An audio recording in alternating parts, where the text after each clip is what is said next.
The showdown at Stamford Bridge this weekend, the game that could probably be the last nail on Lea Rosina's coffin, or, well, the game that could decide whether Michael Carrick gets the job or not. Because as it stands, it looks like fans are beginning to change their mind about Michael Carrick being the man to take on Manchester United from next season onward. Manchester United visits Stamford Bridge. Now, let's unpack this game. For Chelsea, it feels like a team in crisis right now. So many wrong things happening. The players speaking against the management. The players underperforming.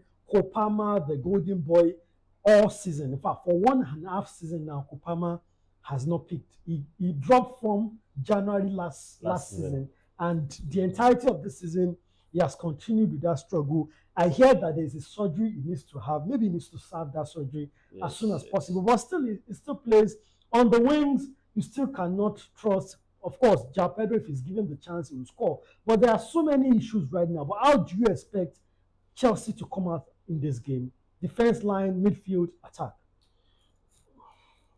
I'm a Chelsea fan. So obviously. Characterized by the jersey you are done.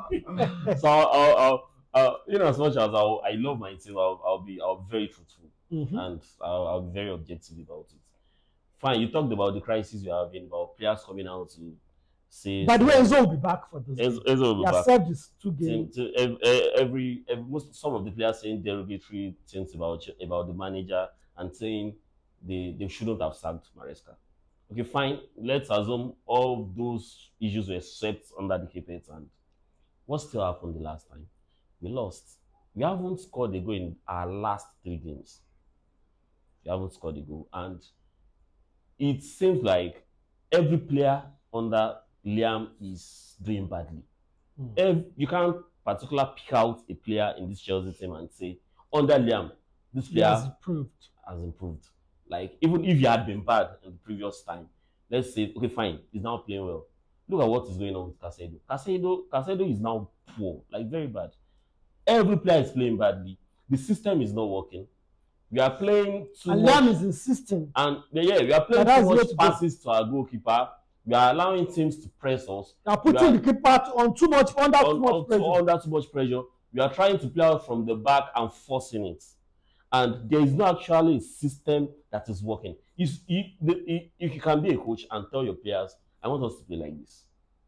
And if you are telling your players you want them to play like this, and you go to the field and you play like that and you lose. You go the next game, you lose. You go the third game, you lose. Do you think those players you have trust in that system? This is a system that is not trusted. It's a system you haven't used to win any league, any major trophy. So if you keep saying, okay, fine, we are good, everything is fine. Where is the result? Because personally, if Chelsea loses against Manchester United, Liam Rosina should be sacked. He should leave. Okay. He should leave. Okay. Fahad, well, just as he has said, he has highlighted all the problems of Chelsea and where he thinks it stems from and what Chelsea should do. But then, let's talk about Manchester United. It feels like there's been this false air of everything is going well at Manchester United. But when you look deeply at it, it's all going well. I used to say it, that performance-wise, the last game that Manchester United put in a good performance was Arsenal. From the Arsenal game, the performance started dropping. The results did not go with it immediately. They're still squeezing out results. The last minute win again, 3-2 win against Fulham, came from behind against Crystal Palace, draw against West Ham. They're still squeezing it. But the truth is, the performance has been on a steady decline since the second game that Carrick has taken over. So, and then of course, it culminated in that first loss in over 50 years to Leeds United at Old Trafford. Now, if it happens that a consecutive loss happens to Manchester United, could this be the end of Michael Carrick's whatever hopes he has? Because according to the report you're now getting now, suddenly it feels like Manchester United have started approaching managers Already there are reports that 2 different managers have been approached already about the Manchester United job. So it looks like as time, I'm sure after the Arsenal game, they would have given him the job. Now, as time goes on, it's feeling like maybe this guy, maybe this guy may not be the guy. If he loses at Stamford Bridge again, that could be the end. The decision will be taken. Yeah, let me start from where it said if Rosno loses against Manchester United, he should be sacked. I don't think so. I think Liverpool fans will not want that to happen. Actually, it was yes. It's still very. So, but then if you look at it, I think right now is for United, I think this is the best time to actually play as Chelsea, because in their last 9 games in all competitions, they've lost 6, which is the most by anything. And it's regular now losing at Stamford Bridge for them. Yeah. It doesn't do them anything. But then for Chelsea, one thing is playing against Manchester United at Stamford Bridge, they've only lost once in their last 12 matches at Stamford Bridge against Manchester United. So it feels like Stamford Bridge is where they kind of find it right against United at Stamford Bridge. So it's more like they are losing, but then when they face United at Stamford Bridge, something clicks. So it's a very, very interesting one, because right now, if United want to get the result against Chelsea at Stamford Bridge, they will need both Lenny Yoro and Hayden Evan to be at their best. I mean, I was going to get to that. Maguire's suspension has been increased by 1 game. Yeah. He has also been fined $30,000, £30,000, pardon me. Lisandro Martinez is red carded. He's supposed to miss 3 games because it's straight red card. He's supposed to miss the next 3 games. Matthias De Ligt still has his back problem. These are the 3 most experienced defenders. In fact, when Carrick came in for the first couple of games, both Yoro and Eden were on the bench. He didn't believe, they had what it took to be the starter. They will be the starters against. Well, there are options, but then they are likely to be the starters. Yeah. Should he trust them, or should he go with another option, which is play Yoro and Shaw, and then put Mazraoui at left back and Dalot at right back? Or should he trust that you and Mediate don't worry, they'll go to Stamford Bridge and they'll make a name for themselves? I think he tried something like that against Leeds United, and bringing though it was like he changed position, but he brought in Mazraoui. Okay, yeah, put Mazraoui at right back. As right back, and put Dalot on the bench, which he hasn't been doing very well, because we all know Dalot hasn't played. Mazraoui hasn't played a lot of games, and we could see that it actually showed in Mazraoui's football against Leeds United. It wasn't really clicking, and Dalot came. He did a little bit better than Mazraoui. So I just think you might want to go with. But I've seen Mazraoui do really well at left back. I mean, at the African Cup of Nations, he mostly played left back because Akimi, of course. But I think he wants to go with Hayden Evan and Lenny Yoro as the 2 centre back players, because those are the 2 centre backs that we have right now in the team. Another red card loading. Let's talk about the attack now. For Chelsea, it's expected that it's going to be Estevao, Pedro. This time, João Pedro, of course. Kopama behind them, and then Casedo and Andre Santos. It's possible we have Garnacho starting that game. You think you want to play the mind game? It's possible he puts rile Manchester United fans up. It's possible. It's possible he places Estevao on the bench and plays Garnacho only because he wants to use it as a psychological advantage. Yes. Because Garnacho, of course, has a grudge. Yes. And maybe if he can put that in his game. So with the little I've seen, he will rather start Garnacho and start Estevao from the bench than starting Estevao then putting Garnacho. So maybe Garnacho will start this one. And let's talk about Manchester United, how Manchester United could set up. Of course, the back line, we've already settled it. The midfield here, we don't know the fitness level of midfield. By the way, that record still stands. Any game Ugarte starts, Manchester United loses. He has not started a game that Manchester United I think Gary could have seen it. That Ugarte can't do the work of Kobe Manu. So how does he now? Because Manchester only has 1 CM, which is also some sort of a problem. They only have 1 CM, and that is Manu. Manu is currently suffering a knock right now. We don't know if he'll be fit, but in case he's not fit, who plays the CM position? Are we looking at Bruno coming back? And maybe either Mbemo or Kunha playing as the number 10. I mean, they are both capable of playing as number 10. Or what are we looking at here? Against Leeds United, when United were down to 10 men, you saw Bruno Fernandes come deep to receive the ball and start creating from deep. So I feel you might want to do something like that against Chelsea. You know what? I can't trust Ugarte, and we have no other player that can actually come in and do something that will give what Koeman is giving.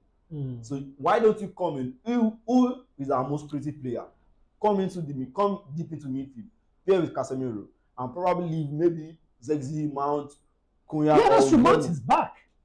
Yes, Mount can also play, CM, DM, position, yeah, kind of position. So he might want to do that against Chelsea.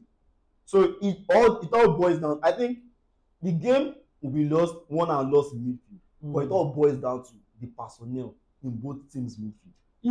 Against Leeds, he dropped Mbemo. He has been having this at some point. He dropped Zexi. At some point, Seshko. At some point, he dropped Abad. Now he dropped Mbemo. Who is getting dropped next? I think he has seen it now that Mbemo needs to start. I think if Mbemo starts, then if Mbemo and Seshko should start, they need to be getting balls into the box for Seshko. We saw the ball. Was it Bruno Fernandes that crossed into the box for Seshko? Seshko, yeah. And he needs more of those balls. I don't know why you have a 6'7" striker and you're not feeding him into the. Cunha is not someone that crosses. He is someone that doesn't cross into the box. He'd rather cut and try to shoot. Ahmad, who is someone that should be crossing to the box, would rather try to pass to the back again. So they need someone to be crossing more into the box. And that's Mbemo. That's Mbemo. So maybe Ahmad goes to the bench. I think Ahmad might need to go to the bench. Let's talk about predictions. The problem Chelsea will be having against Manchester United is Chelsea is vulnerable and they are very prone to mistakes. So, and Manchester United, they love to pounce on mistakes. The problem Manchester United will be having against Chelsea is Chelsea can play. Chelsea can dominate games. Even if Manchester United gets a goal, Chelsea can come back. So Manchester United, the problem Manchester United have is they don't really know how to play. They're not the team that will dominate you. So, and at Stamford Bridge, Chelsea will play. Chelsea will get the ball. So how do you think the game went? So I think they will share points. I'm saying a draw. A 2-2, a 1-1. Yeah, when it comes to draws, United and Chelsea, this is the only fixture that has the most draws, 27 draws. And out of that 27, 7 of that has been new draws. So I just feel to be 28 draw. I feel it might, but it won't pay any of those. What are you saying? I'm going with a draw as well. Why are you people agreeing today? But then, and also this weekend there will be some very interesting games that could impact. This game, by the way, will impact the top 4 race a lot. Top 5 race. If Manchester United loses this game, and Liverpool wins. Even Aston Villa, Manchester United can find themselves as low as 5th. Yes. So those Manchester United fans that feel like they are going to the Champions League. It's not settled yet. It's not settled yet. Anything can happen. In fact, a loss for Manchester United throws open the top 5. This thing. But another game that could impact the top 5 is a derby, the Merseyside derby, Liverpool. Without Ekitike, by the way, the news broke. It's unfortunate. Ekitike is out of the season and out of the FIFA World Cup. I was really, so unfortunate. I saw him at the last international break. He fitted so well into the attack with Mbappe, Michael Olise. And the fluidity he brings to the team. Because he's not an out and out. He's the man that can swap it up with Mbappe. Mbappe goes to left, goes. There's a particular he can play as a winger, so he can come from the so he really, I mean, Didier Deschamps must be really. He will know that he has missed something, but then it's unfortunate. They have Kolomuani back. Oh, really? Unfortunately. Okay. But then let's talk about Liverpool against Everton, the Merseyside derby. Well, and this is going to be at Anfield. Well, they had just lost the game in that same stadium, so maybe they make it up to the fans this time. Well, the Merseyside derby has always been a huge one for Everton and for Liverpool as well. But then if you look at Liverpool, last few games they've not been playing very well. They've not been playing very well up to where their fans feel they could have. Against PSG in both legs, I don't think they had 5 shots on target. So, but then derby is always different. When it comes to derbies, forms are always thrown out of the window. Everton definitely want to get one over Liverpool, and you know if you look at Everton, compound their woes. They are also looking at making Europe this season. So even if it's Conference League, they'll try to put in their all. So it all boils down to, can they take their chances? Can Liverpool actually take their chances? Because Everton definitely sit back. They'll sit back. Can likes of Liverpool, can likes of Isak. Is he fit? Because Isak is all they have now. Can he carry them over the line? They have Isak. I still think they have Mohamed Salah as well. Well, and of course, Tottenham Hotspur, they have to escape relegation. And maybe a good chance for them. They take on Brighton. De Zerbi is a former Brighton coach. The man who is coaching Brighton right now was De Zerbi's assistant. He knows the team very well. Could he get, and he's going to be playing at the Tottenham Hotspur Stadium, for the very first time as a manager. Could he get his first win against his former team? I'm not sure.